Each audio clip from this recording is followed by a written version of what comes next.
The movie opens by introducing three students, Shun, Amaya, and Ichika. In the background, a voice complains to God about their boring and mundane life. The scene transitions to Shun and his friends in the school classroom, where they encounter a peculiar doll named Daruma. The doll compels them to play a game called Daruma-san ga Karanda, featuring an ugly-looking Daruma doll with only a head placed on a desk. The doll turns around after singing, and anyone caught moving faces a grim fate of being turned into red marbles.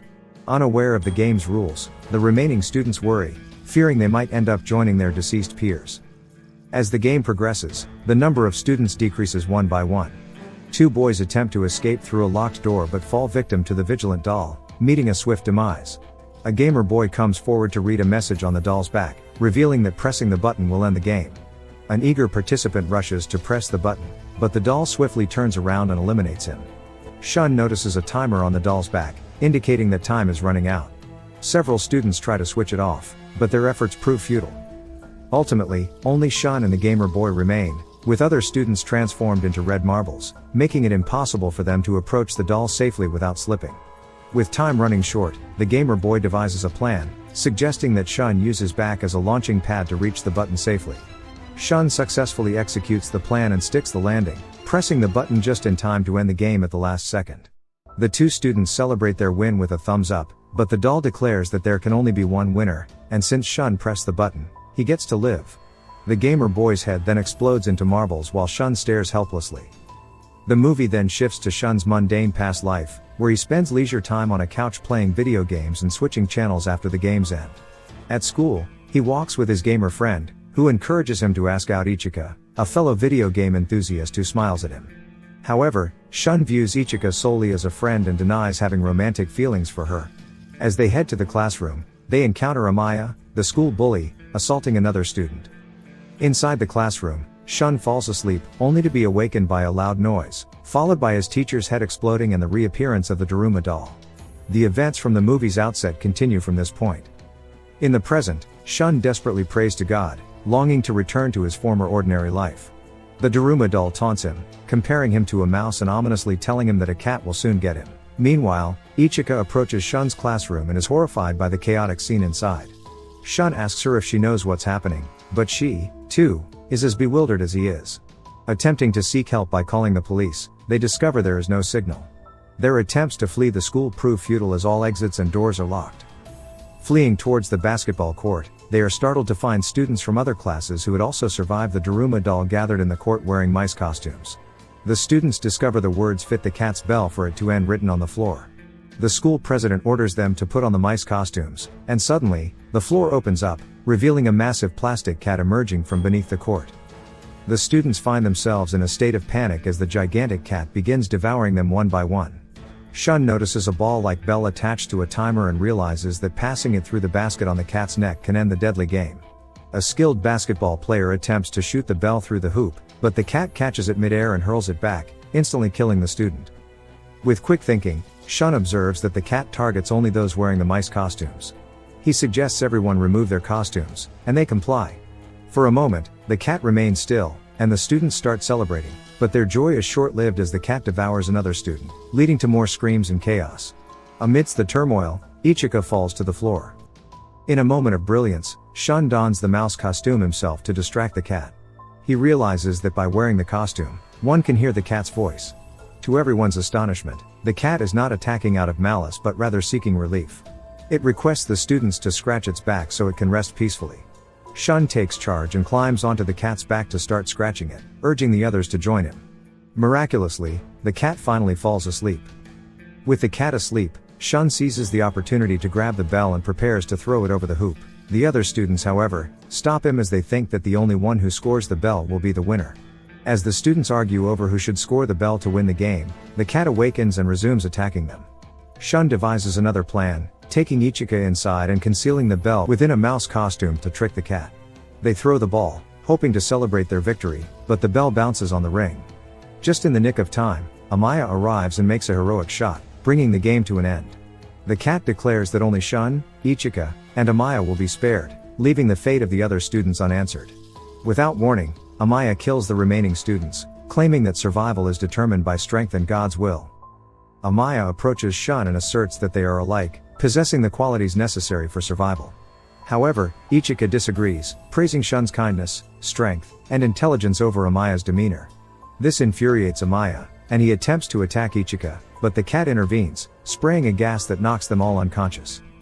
In the next scene, news channels report on the incidents occurring at various schools, labeling them as terrorist attacks. Other reports show mysterious cubes hovering above cities, with the defense and police departments unable to find any means of entry despite multiple attempts. The media speculates that the survivors of the incidents are deemed God's children due to their ability to endure such challenging circumstances. Some media outlets, along with a university professor, refer to the events as an alien invasion of human existence. We also see a homeless man approach some friends in an alleyway, and fix their broken radio with a single touch. Later, after regaining consciousness, Shun finds himself inside one of the cubes, surrounded by fellow survivors including Takumi, a shy girl named Tiara, and an arrogant yet intelligent student named Tauka. Disappointed to find himself entangled in yet another death game, Shun attempts to escape but is trapped by locked doors. Tauka then informs him that the only way to escape the room is by winning the game. Tauka brags about how easy the game will be for him to beat since he's a genius. Through a small screen, they are informed that they have to find the keys to escape. Suddenly, 4 eerie floating dolls enter the room, their presence sending shivers down everyone's spine. Introducing themselves, the dolls explain the rules of the game. Each participant will be blindfolded while the dolls circle around them, singing haunting songs. When the song ends, the participant must guess which one of the 4 dolls is behind them within 10 seconds. A wrong or late guess would lead to their untimely demise. However, if they manage to correctly identify the doll, all of the dolls will explode, with one of them revealing an answer key to progress to the next level. Tauka volunteers to go first, followed by Tiara, but their attempts end in failure, and both meet a grim fate. As the dolls approach Takumi, Shun insists on going first, relying on his intelligence to strategize. The dolls begin singing and shortly come to a stop. They ask Shun which one of them is behind him, and are surprised when he correctly identifies the doll. Shun reveals that he distinguished the subtle difference in each of their voices after using his phone to record them when Tiara played and carefully listening to it over again. Admitting defeat, the dolls explode, leaving a key in their wake, swiftly claimed by Shun. Together with Takumi, they leave the room and find themselves encountering a terrified fellow student being pursued by an ugly doll. The desperate boy pleads for their help, explaining that the dolls can't harm those holding hands. Determined to aid him, Shun and Takumi grab his hand, keeping the doll away. The relieved boy expresses his admiration for their strong friendship, which seemingly repels the dolls. This moment triggers a flashback for Shun, wherein he once witnessed Takumi on the verge of suicide.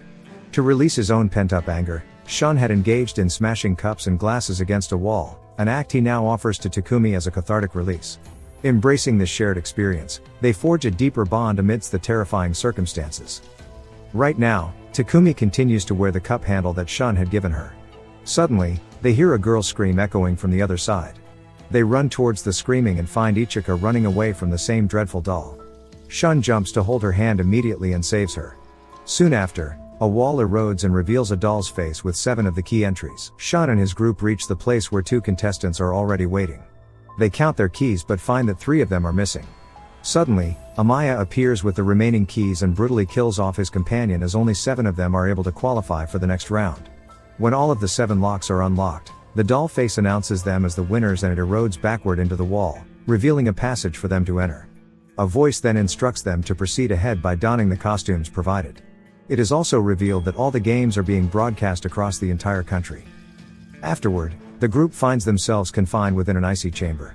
A huge frightening polar bear enters, introducing himself with disdain for liars as they are all wicked and black-hearted. In this game, the sole requirement is to speak nothing but the truth, and failure to comply will lead to death. The bear initiates the game by inquiring about everyone's favorite food.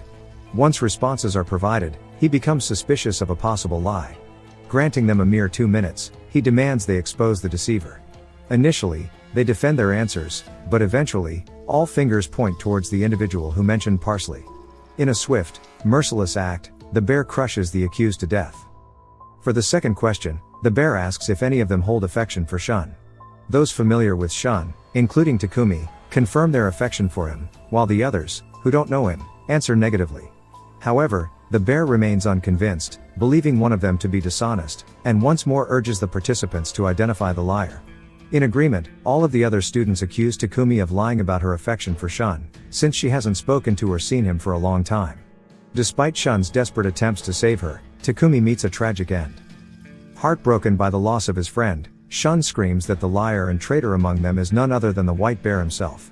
Shockingly, his suspicion proves true as the bear sheds its white facade, revealing its true black form.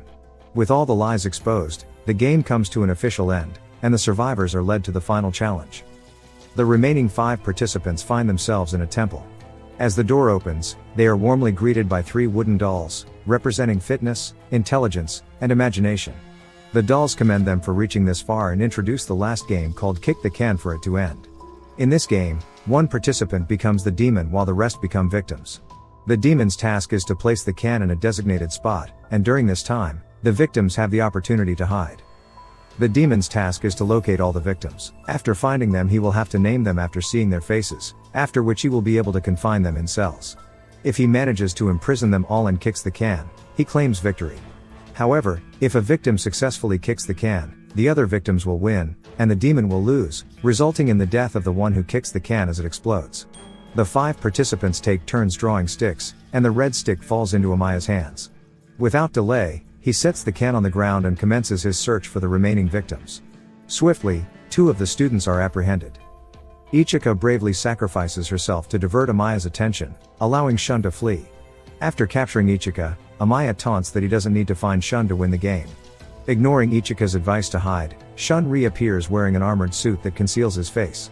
He confidently asserts that Amaya can't catch him with his face covered. Amaya scoffs at this notion and hastily removes Shun's helmet. As Amaya attempts to kick the can and end the game, he realizes that Shun has attached an iron chain to him. In a daring move, Shun jumps into the water and starts pulling Amaya with him. Despite Amaya's struggles to free himself, he witnesses Shun removing the armor and steadily approaching the can. Just as Amaya breaks free and rushes towards the can, Shun kicks it before him. Both brace for an explosion, but nothing happens. The game finally concludes, and the dolls declare everyone except Amaya as winners, disclosing that the explosion was a mere ploy to intensify the game. Enraged, Amaya seizes one of the dolls, asserting that he was chosen by God and should not die. However, the dolls laugh, revealing that nobody was meant to perish. Fireworks light up the sky, celebrating the winner's triumph, and the dolls offer ice creams to mark their success. While savoring the ice cream, Shun finally musters the courage to ask Ichika out on a movie date and confesses his feelings for her. Delighted, Ichika agrees. As their ice creams melt, they notice writings on the sticks. The dolls then disclose that despite their progress, luck determines their fate. Amaya and Shun find the words "you live" on their sticks, while the other 3, including Ichika, have "you die" written on theirs. As Shun helplessly witnesses the dolls killing the defeated participants, he is filled with horror as Ichika vanishes into thin air. Eventually, Shun and Amaya emerge from the cube, greeted by a large enthusiastic crowd hailing them as God's children. Amaya celebrates the victory, but Shun, overwhelmed by his losses, sinks into despair, proclaiming that there is no God. However, one of the dolls contradicts him, affirming the existence of God. As the movie concludes, the homeless man seen earlier is unveiled to be God.